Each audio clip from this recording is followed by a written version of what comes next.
A very warm welcome to the show. Now, former Secretary to Government of the Federation, Babachir Lawal, has condemned the decision of the presidential candidate of the All Progressives Congress, Bola Ahmed Tinubu, to run with the northern Muslim candidate, Kashim Shettima. He was reacting to a report that the Planning and Strategy Committee of the Tinubu campaign organization, which he had led, recommended a same-faith ticket.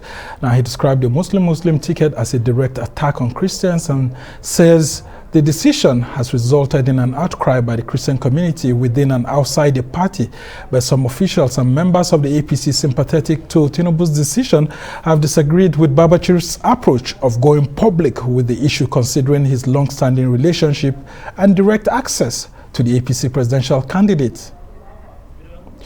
And now joining us to discuss all of this and look at all of these developments in a right of reply format, we have joining us Professor Eugene Aliegba, who is a professor of political science at the Nasarawa State University in Kefi, Nasarawa State, and of course he's also a leading member of the APC.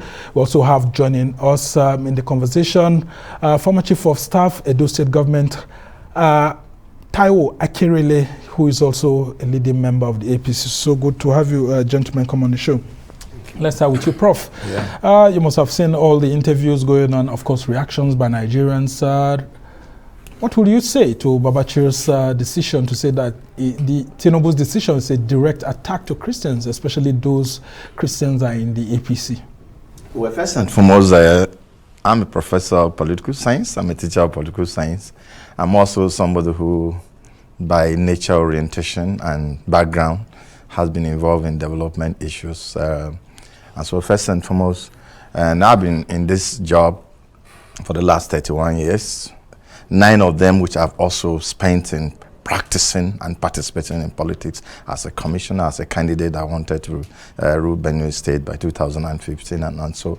And so for me, I like this political discussion dragged into issues of development. And once issues of religion and the sentiments of position by individuals and characters who have been part of these problems over the years, bring it on the table. To me, it's a distraction and completely negation of the development ethics that this country needs. I'm very conscious, and I want to acknowledge I'm a Christian. I'm an APC member, I'm a Christian. Especially some of us who come from places, Benue State, and I come from a local government, 70% of people have been displaced since 2011 because of the violence of the Fulani Haiders, and all that. There is also the sentiments, when this is linked to religion, it becomes an affront. And so it's an issue that touches on a lot of sentiments that as educated and exposed as we are, we must try so much to separate issues of religion and politics and development, because that's where and that the point must be made very, very clear that religion has so much to do with development. There are theocratic states. There are states built on Christian ethics, ruled by Christian doctrine, and they themselves have brought development. There are states also ruled by Islamic tenets. Malaysia, for instance, these are states that have used Islamic doctrines and values in order to put industrialization on the table. They have nothing to do with that. So where religion is dragged into politics, as it is in Nigeria, it becomes basically an elite problem of power sharing and interest, where it satisfies certain interests.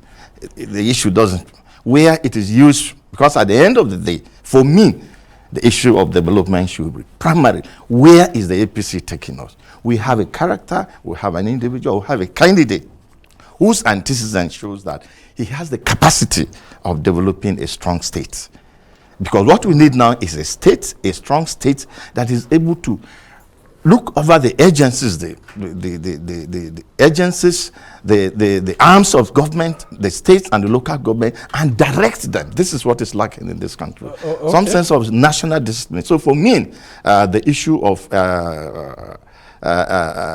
religion should be downplayed, and that the APC have put over a candidate, and that candidate has chosen a deputy. And so the issue will be that, do they have the capacity to take this country forward? Because for me, I think after the 4 years, by the time these two characters perform, the issue of religion will be completely reduced in Nigerian politics. All right, and we come to you, Akerele. I don't know how much marginalized are Christians in the APC, as we had heard the former SGF alluding to. Thank you very much, and I really appreciate your views on the APC VP, and then of course the presidential ticket coming from one feet. Yeah. Thank you very much, and I'm privileged to be here today. Well, I went through the press statement personally signed by Senator Bola Tinubu, the former governor of Lagos, who is also our presidential candidate, with respect to his nomination of the choice of, His Excellency Governor, the former governor of Borno, Senator Shettima, and about 35 paragraph statement, almost 1,000 words, and he stated very clearly the history and the trajectory of how he has been in public service, how he governed Lagos, how he has a history of assembling a solid team of men and women that have capacity to deliver. He talked about national unity. Tinubu went further to talk about the June 12, 1993 election, how Nigerians were united to say, this is the people, this is Abiola, this is Babagana Kingibe, we buy into their ticket. Bola Tinubu talked about the economy. He further went to talk about youth inclusion in governance. And for me, as a Nigerian, these are issues that touches me. He further went to dedicate a paragraph on the competence of the vice president pick, who is Senator Shettima, his pedigree, his history as a former governor of Borno who fought Boko Haram. And in the process of fighting Boko Haram, he was building schools. And, today, Borno State is recovering gradually from the attack of Boko Haram as a result of the solid foundation that was laid by His Excellency Governor Shettima. And for me, we should be comparing Shettima to the performance of the incumbent governor of Delta State, vis-a-vis the revenue that have accrued to Delta and the revenue that have accrued to Borno. Then let us also look at the output. These are the issues that should be dominating the VP choice of our leading political parties. Also look at the VP choice of the Labour Party, Peter Obi. Let us put them on the table. What are their pedigree? What are their precedent? What is their history in governance? What is their history in performance? What is the history in touching the lives and quality of life of the people that they rule over? These are the issues that I think should dominate. Yeah, but you can't dispute that Nigerians have sentimental emotions. There are sentimental emotions attached to the issues emotions of religion is part of our politics, including religion. If religion is part of our... So when people in your party are raising these issues, aren't they right to... They have the fundamental right. They have the fundamental right to raise those issues, and I agree with them. However, when you talk of Muslim-Muslim ticket, and Christians are saying it should have been, the VP choice should have been a Christian, then I begin to ask a question. What happens to the silent majority of those Nigerians, 120 million Nigerians that are neither Christians or Muslim? Well, you have the statistics to back down 120 million Nigerians who are neither Christians nor Muslims. Yes, majority of Nigerians neither go to church, neither do they go to mosque. And there are many of them. Well, many of them may be professing to be Christians or Muslims, but don't between go to church or 1999 mosque. and 2007, the PDP gave us a Muslim vice presidential candidate from the north. In 2007 to 2011, it was Jonathan, a Christian.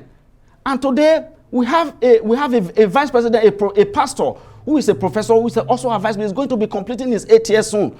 And today, Christians and Muslims are arguing over it is their turn to produce the vice president. I said, no. It is the turn of the silent, non-Muslim, non-Christian, if it's about turn by turn. Is it because they are not shouting, they don't have a voice? So Christians and Muslims, they've had their turn. If Tinubu is going to come under pressure to drop Shettima, and God forbid, it's not the turn of Christians, because everybody has done this. It's now the turn of non-Muslim, and we have many pagans in this country. So let us focus on key issues of the economy. Inflation is rising. There's unemployment. There's insecurity. There's banditry. There are infrastructural issues, right? There are weakening institutions. There's corruption. Our reputation on the national, the international stage is coming down. Our youths are unemployed. People are leaving this country. These are the issues we should be asking to know. What is your plan for the country? Okay. What is your plan henceforth after the Buhari's administration? Yeah. These are my thoughts. Okay. And I come back to you, Prof. I mean, you are a development political scientist. You see that these are the constant features in every third world democracy. Whether you like it or not, these are constant features. The issues of region, the issues of religion. People feel that the issue of faith should be attached to governance, but you are asking Nigerians to step back a bit and rethink. But I want to ask you, why do you think that there's this uproar more against the APC when we have several opportunities in other political parties? And just like he has mentioned, there are those other political parties that have presented choices that may likely look like what others are complaining about in the APC. Because that is a party to beat. That is a party that is on the way to victory. And one of the things that we've always talked about, for instance, we have a case in Benue State where a Reverend Father, a very good signpost of what will happen on election day. Has gotten a ticket, and all what you see the PDP does is to keep on talking about the fact that the Reverend Father has problem. He doesn't have a wife. He doesn't have registration, and we ask, why don't you go and market your candidate? Market your candidates and sell him. Why are you bothered about these other candidates that, So that's the kind of problem we have, that the whole generality of the other parties are more interested in the APC choices. And one of the things that, for instance, people would have said is that there is rotation and zoning recognized by the Nigerian Constitution. The PDP was the first actually to take this on. When after Obasanjo, it moved to the north, Yar'Adua took it. So there's no basis at all for the PDP to have given a ticket to the north. That is one thing that everybody should have criticized, should have complained. Well, let me just go to you understand. So, but that's not an issue. That doesn't seem to be an issue at all. Is this, and that's what I'm saying. Now, to be back to the question you are raised, is that yes. Anywhere in the world, especially the third world, where you see religion and ethnicity is elevated to a state art, nothing takes place. People are just busy chopping and working and on the misery of people. And I want to say this, that in this, Christians and Muslims are guilty. There are elites who have collaborated along all the place and traumatized the state structures for their own interest. And that's what I started with. Now, I must say, I just came back from Ghana recently. Ghana has almost the same kind of structure we have here. The North, traditional institution. In fact, to a level that the traditional institution is so strong that the chief of the highest traditional ruler is almost in protocol, almost side by side with the president of the country. Yet, their problems are not ethnicity. Their problems do not manifest in tribal. They have Hausa, Fulani, they have North, they have all this. Their problem manifests that things should work. Now, so that's the kind of problem, because in this place, there is no manipulation of religion or ethnicity for an interest. The average Ghanaian is talking about the development of his region and the fact that government should work. Now, if you go to Senegal, for instance, Senegal is over 90% Muslim country. You cannot. You go there, you can't hear on Christmas Day, the imams are the ones who are co-celebrating with bishops. And Nigeria used to be like that. Yeah. So this is the point I'm trying. This is the point I'm trying to say, that what we need at this time is a leadership driven by a strong character like Tinubu, whom, as he has enumerated, has the capacity, has shown very clearly that he can develop leaders. He has the examples are all over the place. And people can see, because that's what we need. Otherwise, we're going to see there are states that are in this Nigeria today that are presided over by pastors and born-again Christians and all that. I think if you hear what is going on in some of those states in terms of salaries, in terms of development, you weep. So we are one country in the world with the highest number of pastors, the highest number of churches, the highest number of mosques. Yet, the ordinary poor man is there in Sokoto, is there in Kano, is there in my village, and only he is asked to pray that things will be better. Yeah, that is not correct. We've elevated prayers. So this is the point despite the fact that our constitution says that we're secular country. Secular, yeah. So this is the point I'm trying to say, that for me, the Tinubu era in the next 4 years is actually going to, once you elevate development and the state acting as the principal, because here, what you have in Nigeria is that you have strong individuals who have surmounted the state for their own interest, using religion when it suits them to fight, using religion to gain. And that is what we have to stop. Okay, and I come back to you, Akerele. If what you are saying about Tinubu is right and all of that, why is Tinubu not doing the same experiment in Lagos? I mean, we have seen that there's a right balance between Christians and Muslims. The governor, Babajide Sanwo-Olu, is a Christian, and then Hamzat, who is the deputy, is a Muslim. And we've seen that happening previously, even when Fashola was there. So if he had created that balance in Lagos, and we know that he's the grandmaster of Lagos politics, why is he not doing the same at the national level? So this is what the opposition, that is the argument of the opposition. But let us look at it from the broader perspective. In southern Nigeria, it is not just Christians that are in southern Nigeria. But when you look at the composition of the governors that are ruling southern Nigeria, most of them are Christians, and most of the deputy governors are also Christians.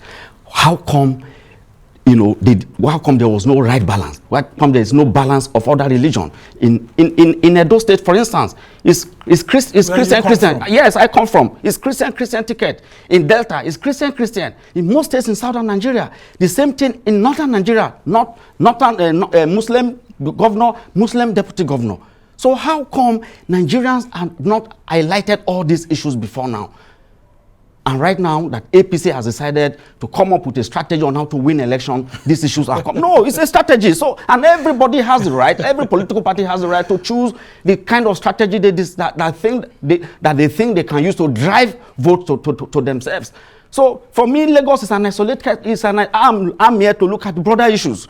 In southern Nigeria, there's no balance. There's no balanced ticket. In northern Nigeria, there's no balanced ticket. How come Nigerians have suddenly woken up to the fact that there must be Muslim and Muslim Christian ticket? Do you think that the opposition is fairly? Yes, it's being fueled by the opposition. Or even some people within your party who may have lost out. So those are key issues that must be highlighted. He talked about Benue State.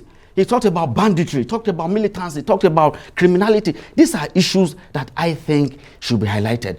Atiku emerged, the entire southern governors met in Nasarawa a year ago and said the presidency in 2023 should be zoned to the south. But the same governor who hosted that meeting is now the vice presidential candidate to a northern Muslim candidate for PDP. And nobody is talking about it. So reality has dawned on them. Reality has dawned on them. So is it the same reality that has dawned on people in APC? If PDP can agree, all the governors of PDP can agree, PDP governors from the south agree that it should be zoned to the south. And they had a Wike from the south. They didn't vote for him, but they went and voted for somebody from the north. And they now picked a Christian from south who hosted the meeting where it was agreed that presidency should come to the south. I mean, these are issues that Nigerians should be debating. Yeah, I'm considering that there are more southern governors who are Christians in the PDP than even the So North. how come nobody is talking about this issue? But it's convenient for them to be debating Muslim ticket because they know that our party is the party to beat in 2023. And the perspective you brought of the traditionalists is one that I really want to quiz you about. They are all the Ifa worshippers and all of that. Yes, Babalawos and all that. They are in the majority. They are majority. So most people who go to church on Sunday, they still go and consult these people on a normal day. So how do we ensure that those group of people are not marginalized? Because that's where all of us came from. Because I've had this conversation with some people and they keep telling me that, look, Nigerians are not even having a rethink. These two religions we're talking about are foreign religions that were brought into Nigeria. So if we are to talk about religion, we need to reconsider those ones that our forefathers were practicing and all of that. But in this instance, isn't it because politicians are toying with the issue of religion when they lose out? Yeah. Okay, so let me ask I you think that that's a question. thesis that I have been building, but let's bring an issue on the table so that we also are conscious of the sensitivities of Nigerians, especially some of us from northern Christians, especially some of us from the middle belt section. Northern minorities. Northern minorities. There are actually some apprehensions, some fears, especially the fear of their House of Fulani domination. But the fact that the recent, especially the Hadas conflicts, which are ravaged virtually all communities, there has been so much attempt, the security problem, to link the Islamic religion and its spread and this insecurity. And that propaganda has gone so far. So if you hype that, this Muslim ticket, if you hype that, if the opposition hypes on it, then you get the support of even people that look, these guys are not. So that is the critical issue why, and so that's why when I started this program, I said I'm very conscious of that sensitivity.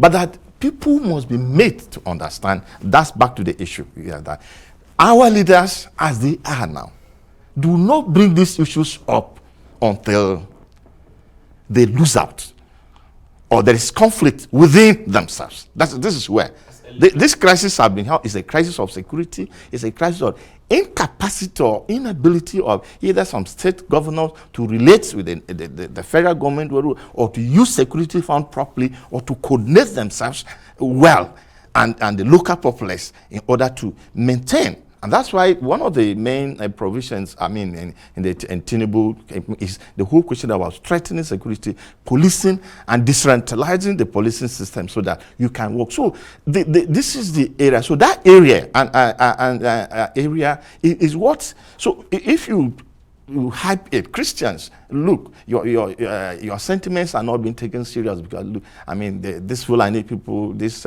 even though the issue at stake is between a Yoruba man and a Kanuri man, but they say it's a Muslim. Yeah, and I have personally. And so for me, the issue you raise, that is what is the fundamental within each and every village we have, including governors who are either born again Christian or pastors or governors who are imams, who are ustaz and all that. Right in their villages, you see elites, professors who are well and who they should use to be part of the development. They are not, because their disposition to governance is about personal interest. And so, sorry to cut you in there.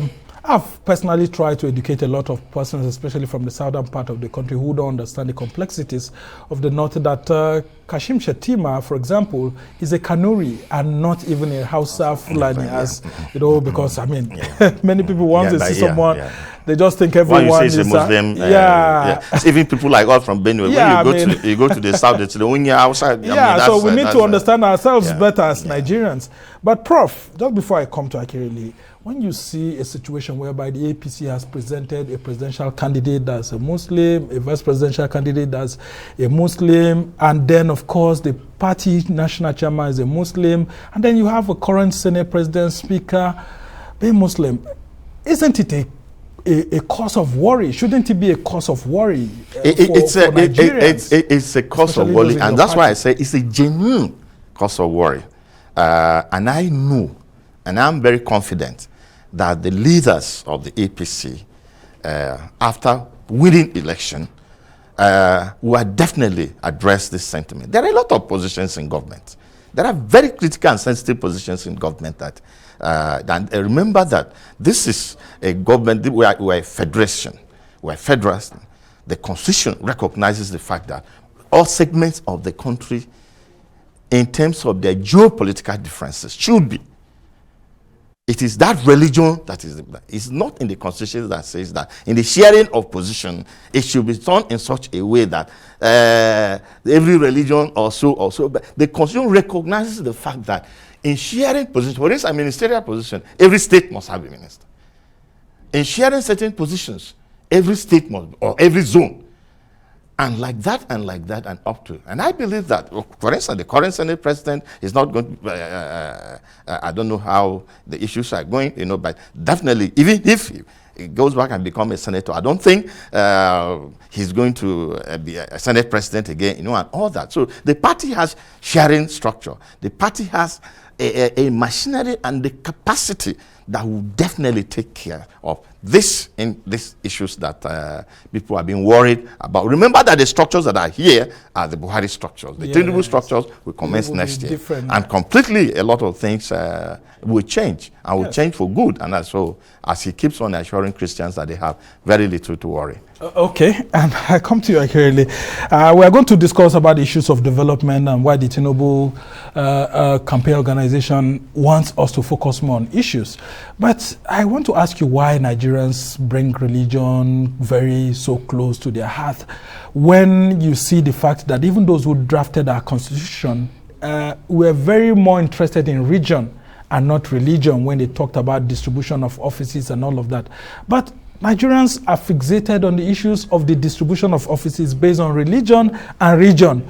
Why has there not been the emphasizing of religion since the Constitution was silent on that? Because the Constitution never said that you can't have a Muslim-Muslim or a Christian-Christian ticket. And that's why it's obtainable in some states. Well, it's unfortunate, and it's really unfortunate, and it's regrettable that the structure of the Nigerian economy actually helped to promote poverty. And everywhere in the world, the trajectory of the promotion of religion is built around how much poverty is pervasive, right? When you look at the Nigerian economy, between 1955 and 1965, shortly before the coup, Nigerian economy was growing on almost 11% per annum as a result of the fact that it was what I call regional competitiveness. The northern region, the south, the western region, and of course the eastern region, they were competing on who is going to, productively utilize the natural resources that were available in the region, be it cocoa, be it granite, and all of those, palm oil and all of that. But when the coup took place, and there was now a reduction in the quality of governance, we now discovered oil. So there was also laziness on productivity. Governance was now more focused on how to extract and export oil rather than how to maximize the use of the resources. And of course, the investment in human capital also reduced. Hence, people started getting poorer. And the last hope of a poor man is religion. Because when you go to church, you'll be encouraged that there will be miracle tomorrow. They will put anointing oil on your body, on your forehead, and they continue to give you hope. And that is why Karl Marx said, religion is the opium of the masses. Religion is the opium of the poor. And opium is also a drug. When they give you that drug, then you can be manipulated. So when our economy starts performing, a lot of people will reduce emphasis on religion. The people, Tinubu is capable of and that is where I'm going. Tinubu has a plan, and the Tinubu's plan is massive, and his performance in Lagos is what we are referencing up to now. So whatever assignment anybody is giving in public service, you must be able to distinguish yourself. Tinubu was able to assemble a team of people, professionals from all over the world, irrespective of whether they are from Lagos or they are from from Ogun or from even the eastern region and even northern region. He assembled and they delivered services. They delivered productivity. And by the time he was leaving in 2007, we handed over to another competent person in the person of Mr. Fashola. So that is what we are looking up to. That is the area that I expect Nigerians to be looking. Let us profile Tinubu. What is his pedigree? And what can he offer Nigerians? And what hope is there for youths? What hope is there for gender equal equity? What hope is there for investment in infrastructure? What hope? We have over 10 million Nigerian young children out of school. What is Tinubu's plan to reduce the number of children that are out of school? The campaigns have not started, exactly. So that we don't break. Those are some of the areas that I want us to be focusing on. MBC rules, and I come back to you, Prof. There's already a problem on ground now. I mean, what sort of advice should be given to the APC presidential candidate Tinubu to help douse tension now, to reach out? What sort of reconciliation mechanism is being put in place or should be put in place by Tinubu to douse this tension and assuage the feelings of Christians, especially those in the APC? Yeah, well, first and foremost, we want to say that this country is made up of very good Nigerians, There are also very good Muslims, very good Christians, and there are also those who also want to use the religion for the purpose of manipulating the system for themselves.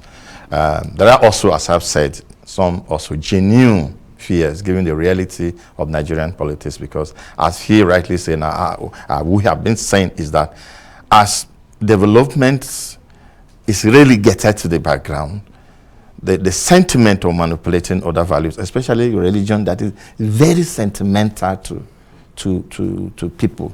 Just like you said, like it's, and so that's the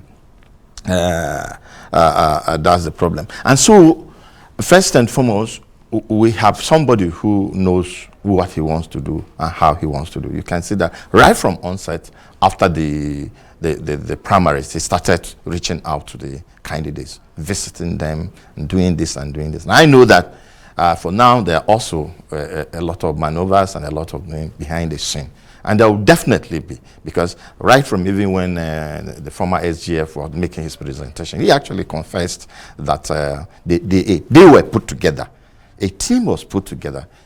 Look at these candidates, look at the Muslim-Muslim tickets advantage, look at the Christian advantage, and then give a list and rate them, shortlist them. The problem was that they didn't have the time.